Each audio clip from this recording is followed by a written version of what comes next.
Hello friends, how are you? Capsule life academy में आपका स्वागत है।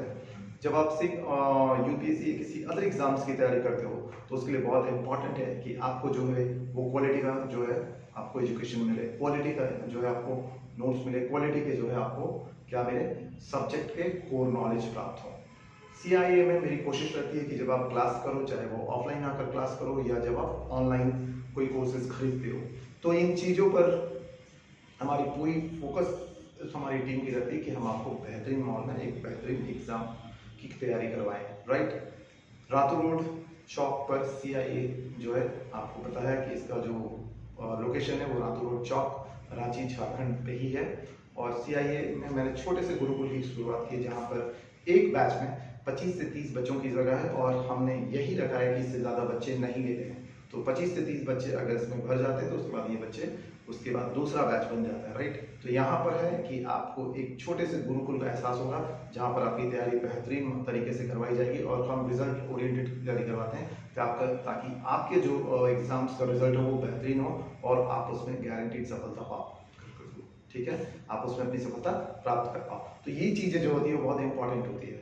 ठीक है, हमारी कोशिश होती है कि आप जिस एग्जाम में बैठो उस एग्जाम को निकालो, क्योंकि हमने ये माहौल तैयार किया है यहाँ पर छोटे से रूम में कि आप इसमें पढ़ने का भी मजा लो और साथ में आप यहाँ के जीवन के बहुत सारे पहलू उनका भी ज्ञान हो। राइट, चलिए आज का टॉपिक है, और आज का जो टॉपिक है वो केमिस्ट्री का टॉपिक है। जैसा आपको पता है कि मैं बहुत सारे टॉपिक्स पे पहले भी मेरे वीडियोज आ चुके हैं और आज का जो टॉपिक है वो भी एक साइंस एंड टेक का पार्ट है। राइट, जिसमें है हम लोग केमिस्ट्री देखेंगे। ठीक है, केमिस्ट्री में क्या आपको पता है, आज हम लोग जो देखेंगे कोर नॉलेज देखेंगे। किसका? हम लोग देखेंगे कोर नॉलेज की इलेक्ट्रॉनिक कॉन्फ़िगरेशन जो होता है। ठीक है, इलेक्ट्रॉनिक विन्यास, हिंदी में से क्या बोलते हैं? हिंदी में से बोलते हैं इलेक्ट्रॉनिक विन्यास। अगर आप ध्यान से देखोगे तो बहुत ही इजी है और बहुत आपको आसानी से याद हो जाएगा, क्योंकि पढ़ाने का तरीका मेरा हार्ड होता नहीं है। मैं चाहता हूं कि आप उसको इजी तरीके से पढ़ें और इजी वे में समझें। आपको जैसा पता है कि हर एलिमेंट जो होता है, हर तत्व होता है, वो किन से बना होता है? तो आपको पता होगा कोई जो भी अगर ये एलिमेंट, ये तत्व है, ये तत्व बना है छोटे छोटे अणुओं से। क्या बना है? छोटे छोटे अणुओं से। ये जो छोटे छोटे ये अणु, राइट, मॉलिक्यूल्स है, और ये अणु जो होते हैं छोटे छोटे पार्टिकल से बनते हैं। ये छोटे पार्टिकलों को हम लोग क्या बोलते हैं? छोटे पार्टिकल को हम लोग बोलते हैं परमाणु। ठीक है, एटम। ये छोटे पार्टिकल जो वो क्या है? तो ये है आपके परमाणु, यानी कि एटम। ठीक है, ये हो गया परमाणु। यानी परमाणु से अणु बनते हैं और अणु से तत्व बनते हैं। बहुत सारे परमाणु मिलाकर एक अणु बनाते हैं और बहुत सारे अणु मिलाकर एक एलिमेंट बनाते हैं। तो इस तरह से पूरा एलिमेंट का निर्माण होता है। और जब आप एलिमेंट में बात करोगे तो एलिमेंट में क्या होता है कि आपके कोर, हर परमाणु का, ये छोटे छोटे जो परमाणु होते हैं, इन परमाणु का अपना नाभिक होता है। हर परमाणु का क्या होता है? अपना नाभिक होता है। राइट, जिसको हम लोग न्यूक्लियस बोलते हैं। ठीक है, तो हर परमाणु का अपना न्यूक्लियस होता है। इस न्यूक्लियस के अंदर दो जो है पार्टिकल्स रहते हैं, वो है प्रोटॉन और न्यूट्रॉन। और इस पार्टिकल, ये जो मेरा न्यूक्लियस है परमाणु का, इसके बाहर जो होता है वो कौन चक्कर लगाते हैं? ये चक्कर लगाते हैं इलेक्ट्रॉन। कौन चक्कर लगाते हैं इनमें? इलेक्ट्रॉन। तो ये जो पार्टिकल्स जो बाहर चक्कर लगाते हैं, ये जो पाथ आप देख रहे हैं, इसी को हम लोग बोलते हैं ऑर्बिट। क्या बोलते हैं? ऑर्बिट, कक्षा। ठीक है, कक्षा। तो ये जो ऑर्बिट्स होती है, ये इलेक्ट्रॉन इस ऑर्बिट में चक्कर लगाते हुए दिखाई देते हैं। और अंदर जो होता है न्यूक्लियस के, वो होता है प्रोटॉन और न्यूट्रॉन। ये चीजें मैं पहले भी बता चुका हूं, लेकिन जिनकी छूट गई है वो समझ ले। राइट, अब हमको क्या करना है? इलेक्ट्रॉनिक विन्यास निकालना है। तो बहुत सिंपल है कि आपको देखना होगा कि पहले तो ये जो इलेक्ट्रॉन्स हैं इनका निकालने का तरीका क्या है। तो ये मेरा मान लीजिए कोर नाभिक हो गया और नाभिक के चारों ओर ये ऑर्बिट हो गए। राइट, अब मैं आपको ऐसे समझाता हूं।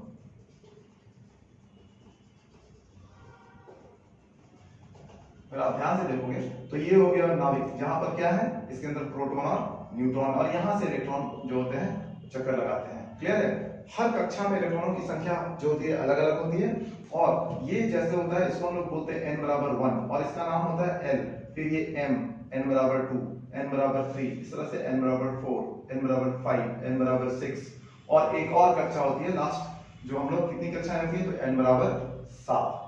यानी कि 7 कक्षाएं थी जिसमें अलग अलग इलेक्ट्रॉन्स अलग अलग संख्या में क्या करते हैं, घूमते हैं। अब यहाँ पर गया L M N O P Q R, clear है? तो मेरे पास कितने हो गए, 1 2 3 4 5 6 7, क्लियर है? तो 7 हो गए R तक L से।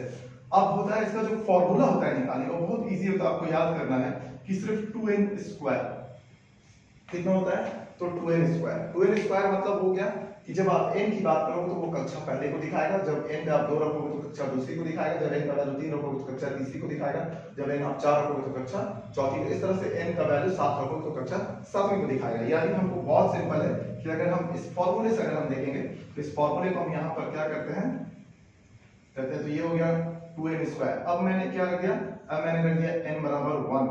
अगर हमने n बराबर 1 रख दिया यानी कक्षा 1 में, तो आप फॉर्मूला के हिसाब से 2 × 1 का स्क्वायर, ये कितना हो गया, 2 × 1 बराबर 2। तो पहली कक्षा में मैक्सिमम इलेक्ट्रॉन कितने हो सकते हैं, ये फॉर्मूला होता है अधिकतम इलेक्ट्रॉन का। किसका होता है, अधिकतम इलेक्ट्रॉन का कक्षा में। तो ये हो गया 2 × 1 बराबर 2, यानी कि पहली कक्षा में कितने इलेक्ट्रॉन होंगे, 2 इलेक्ट्रॉन होते हैं, क्लियर है?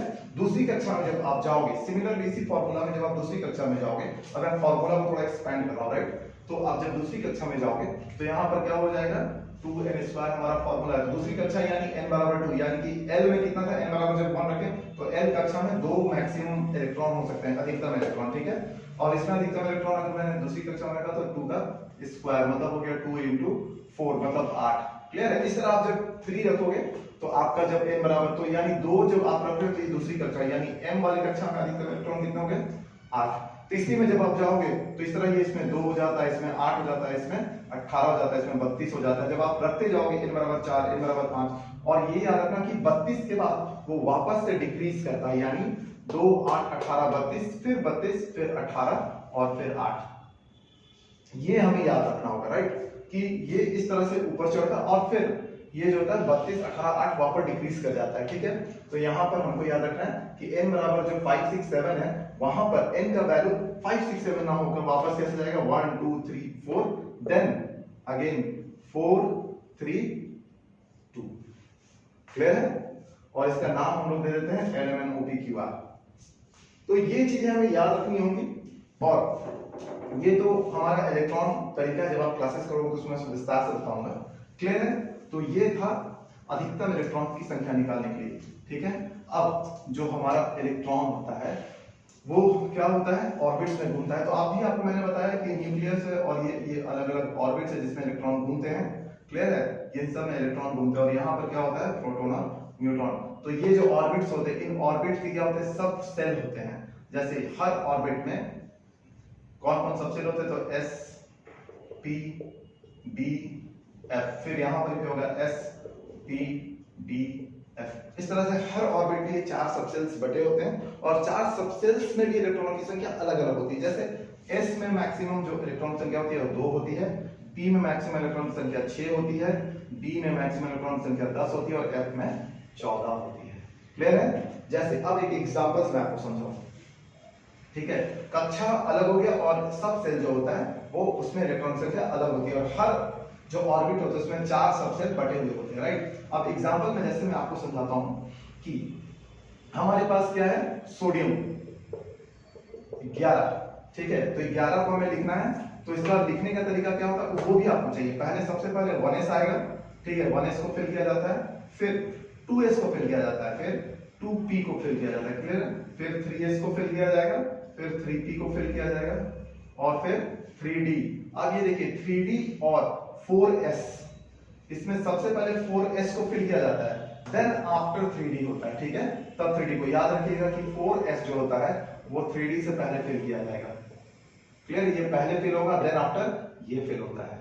तो यहाँ पर वरीयता क्रम में कुछ कुछ चीजें याद रखनी पड़ती हैं जो आपको बहुत, जैसे 3d हो गया, 4s हो गया, तो 4p आएगा, फिर 4d आएगा, ठीक है? और यहाँ पर फिर 4d के बाद आप देखोगे क्या आ जाएगा, 4f आ जाएगा, क्लियर है? तो ये चीजें आपको याद रखनी पड़ेगी। अब इसको कैसे हम लोग फिलअप करते हैं तो हम लोग देखेंगे इस एग्जांपल से।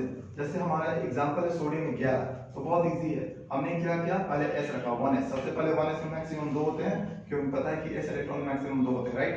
फिर 1s2, फिर 2s2, 1s2 2s2, तो एस में 2 ही होता है, तो 2 में ये हो गया पहला कक्षा, ये दूसरा कक्षा शुरू हो गया, फिर 2p, राइट। तो अभी 2 2 4, 4 के बाद आपके कितने बच रहे हैं, 4 के बाद अभी इसमें मैक्सिमम आप कितना डाल सकते हो, 6 डाल सकते हो। तो मैंने p पे कितना होता है इलेक्ट्रॉन, p पे मैक्सिमम इलेक्ट्रॉन 6 होता है, मैंने p पे 6 डाल दिया। तो 2 2 4, ठीक है, कितना हो गया, 4 और 6 10। और इसके बाद आपको कितना इलेक्ट्रॉन चाहिए, एक इलेक्ट्रॉन और चाहिए, तो 11 हो जाएगा, ठीक है।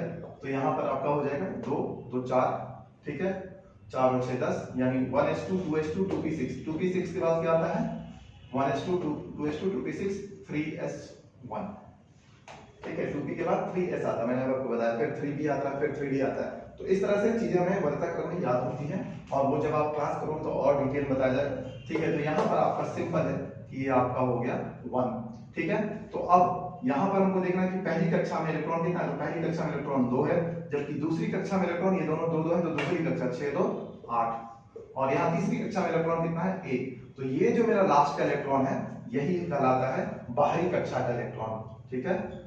आगे जब आप जाओगे और एक चैप्टर आएगा जहां हमें पढ़ना है केमिकल बॉन्डिंग, जिसमें आपका यूज होगा इसी बाहरी कक्षा का इलेक्ट्रॉन जो होता है किसी भी क्या होता है केमिकल बॉन्डिंग यानी कि रासायनिक बंधन में भाग लेता है, राइट। तो ये जो है आपका 1 कहलाएगा। इस तरह से बहुत सारी चीजें होती हैं, बस और भी मैं एग्जांपल्स आपको समझा दूं। तो ये मेरा हो गया इलेक्ट्रॉनिक विन्यास, 2 तरीकों से लिखने का तरीका, ठीक है। ये था एग्जांपल। मान लीजिए आपने क्या किया, आपने कैल्शियम लिया 20, ठीक है, बहुत सिंपल है। कैल्शियम 20 लिया तो सबसे पहले 1s आएगा, फिर 2s आएगा, फिर 2p आएगा, फिर 3s आएगा, फिर 3p आएगा, फिर 3d आएगा, फिर 4s आता है, राइट। सब कुछ आपको पता है। तो हम लोग करते हैं 1s में s वाले में मैक्सिमम कितना होता है 2 इलेक्ट्रॉन, तो पहली कक्षा में मैंने 2 बैठा दिया। अब ये दूसरी कक्षा है, दूसरी कक्षा में s पे कितना 2, p पे कितना होता है मैक्सिमम इलेक्ट्रॉन 6, तो हमने 6 बैठा दिया, ठीक है। और 2 उसको क्या करना है, जोड़ते भी जाना, 2 2 4, ठीक है, 4 और 6 10, फिर इसमें s पे 2 6 2 12, 12 p पे फिर 6 18, ठीक है। अब मेरे को 2 चाहिए, क्लियर है। तो आपको क्या करना होगा, मैंने ये बताया था कि एक एग्जांपल ऊपर में कि आपको याद रखना होगा कि 4s और 3d आपस में, तो पहले कौन भराता है, पहले 4s को फिल किया जाता है, फिर 3d को फिल किया जाता है। अभी मेरा कितना घट रहा है, तो 2 2 4 6 10 10 2 12 6 18, अभी 20 के लिए हमें और भी 2 इलेक्ट्रॉन घट रहे, वो 2 इलेक्ट्रॉन, और चूंकि यहाँ s है तो s पे हम मैक्सिमम 2 इलेक्ट्रॉन रख सकते हैं, तो हमने 2 इलेक्ट्रॉन रख दिया। यानी यहाँ पर d पर क्या होगा, d पे 0 आएगा, d की जरूरत नहीं पड़ेगी, राइट। या तो आप d पे 0 लिख दो, या आप d को क्या कर दो, d को पूरा ही हटा दो, इसकी अभी जरूरत नहीं। अब इसके बाद जो इलेक्ट्रॉन आएंगे उसमें d की जरूरत होगी, यानी 21 जब हो जाता है, यही इलेक्ट्रॉन में किसी की तत्व का क्या है परमाणु संख्या अगर 21 हो जाता है, तब क्या होता है, तब हमें यहाँ d1 की जरूरत पड़ती है 21 के लिए, ठीक है। और d पे कितने हो सकते हैं, मैक्सिमम 10। अब ये 10 तक चलेगा, ठीक है। तो अगले बार में d में 2 जाएगा, 3 जाएगा, 4 जाएगा, 5 जाएगा, और ये बाकी चीजें सिमिलर रहेंगी, क्लियर है। तो ये है इलेक्ट्रॉनिक विन्यास लिखने का तरीका। और जो एग्जाम में आपको क्या है कि आखिर आपका जो एग्जाम चाहे वो यूपीएससी हो, जेपीएससी या कोई भी अदर एग्जाम्स हो, एसएससी जेएसएससी या कोई भी बैंकिंग का हो, जिसके भी एग्जाम्स आप दोगे, आप देखोगे मोस्टली आपको जो ये तरीका है इलेक्ट्रॉनिक विन्यास, ठीक है, इसको तो आपको ऐसे भी लिखना है, आपको ऐसे भी याद रखना है। जैसे इसमें कितना है 2 6 2 8 दिख रहा है, तीसरे में कितना है 6 2 8 1 9, और चौथे में आपको यहाँ कितना दिख रहा है 2। तो आपका ये, लेकिन आपको यहाँ पर क्या होगा कि 8 जो होता है 8 वो स्टेबिलिटी को शो करता है, राइट। तो यहाँ पर 9 में तो हम यहाँ क्या करते हैं, हम लोग यहाँ पर 8 लिख के 1 यहाँ पर किनारे दे देते हैं, जब लिखने का तरीका होता है, क्योंकि 2 8 8 यहाँ से स्टेबिलिटी हो गया, और ये 3 लास्ट में मिल जाएगा, क्लियर है। तो लिखने का इसका भी अपना तरीका है, वो भी जब आप क्लास करोगे तो बहुत सारी चीजें छोटी छोटी जो आपको भी और भी चीजें जाननी है, लेकिन ये चीजें आप हो सकता है कि आपके दिमाग में बिल्कुल क्लियर हो गई होंगी कि ये इलेक्ट्रॉनिक विन्यास कैसे लिखा जाता है। और ये इलेक्ट्रॉनिक विन्यास से क्वेश्चंस बहुत ज्यादा आते हैं कभी कभी, साइंस एंड टेक का बहुत इंपॉर्टेंट पार्ट है, ठीक है। चलिए, होप कि आपको एक छोटा सा टॉपिक समझ में आएगा, बहुत ज्यादा टाइम नहीं लूंगा, और ऐसे ही बने रहिए। सिविल सर्विसेज और किसी अदर एग्जाम्स की तैयारी करना है तो CIA में आपका स्वागत है। मिलते रहेंगे। जय हिंद, वंदे मातरम।